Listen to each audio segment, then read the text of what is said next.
అందరికీ నమస్తే. నా తదుపరి సమాచార చిన్న వీడియోకు స్వాగతం. ఈ ఈ ప్రత్యేకంగా ఈ చిన్న వీడియోలో చెప్పడం ఏంటంటే, కొద్దిపాటి చెప్తున్నాను నేను. మా స్నేహితుల ద్వారా పరిచయమైన నాకు ఒక టీవీ ఛానల్ అధినేత. ఆయనకు మేము పెద్ద పరిచయం లేదు, కానీ కొద్దిపాటి పరిచయంలో నేను చెప్పడం జరిగింది. ఏమనగా, మీరు మెల్లమెల్లగా అభివృద్ధి చెందుతుంటారు, మీరు చూశాను, మీ కృషిని నేను కనుక నా వంతుగా తెలియజేస్తున్నాను. అయితే ఒక ఛానల్ పెట్టడం జరిగింది. ఆ తర్వాత రెండో ఛానల్ పెట్టడం జరిగింది. ఒకసారి విజయవాడకు పిలవడం జరిగింది, వెళ్ళి రావడం జరిగింది, మంత్రిగా సన్మానం చేయడం జరిగింది.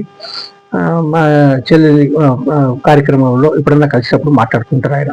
ఒకసారి మా చెల్లెలు చెప్తున్నప్పుడు వేదిక పైన పక్క నుంచి తెలియజేశారు, అక్క నాది కూడా సమాచారం ఇది, అద్భుతాలు నాకు కూడా జరిగినాయి అని. కనుక ఆమె అక్కడి నుంచి సైగ చేసి ఆమె చెప్పడం జరిగింది.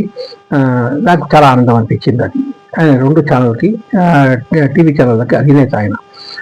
ఈ సమాచారంతో పాటు ఒకసారి ఆయన తిరుమలకు వెళ్ళినప్పుడు స్వామివారి ముందు కూర్చొని 45 నిమిషాల పాటు ఒక పూజా కార్యక్రమంలో పాల్గొన్నారు ఆయన. అది అక్కడి నుంచి నాకు తిరుమల నుంచి సమాచారం అంతా చేశారు నా వాట్సాప్కి. చాలా ఆనందం అనిపించింది అది. నేను అప్పుడప్పుడు నా వాట్సాప్ స్టేటస్లో కూడా పెట్టడం జరిగింది అది. కనుక ఆయన ఆయన నమ్మకం పెట్టారు, భగవన్ నామస్మరణలో కూడా ఉన్నారు ఆయన. కనుక అది చాలా నాకు ఆనందం. ఆయనకు, నా స్వామివారి అమ్మవారికి, టీవీ ఛానల్ అధినేతకి, ఆయన సిబ్బందికి, మా చెల్లెలకి, తదితరులకి, మీ అందరికీ కూడా ప్రత్యేక ధన్యవాదాలు తెలియజేస్తున్నాను. ఈ చిన్న వీడియోతో కొంత సమాచారం ఇవ్వడం జరిగింది ఆయనది. చాలా ఆనందం అనిపించింది నాకు, మర్చిపోలేను నేను. కనుక అందరికీ మరొకసారి ధన్యవాదాలు తెలియజేస్తున్నాను. ఓం నమో వెంకటేశాయ.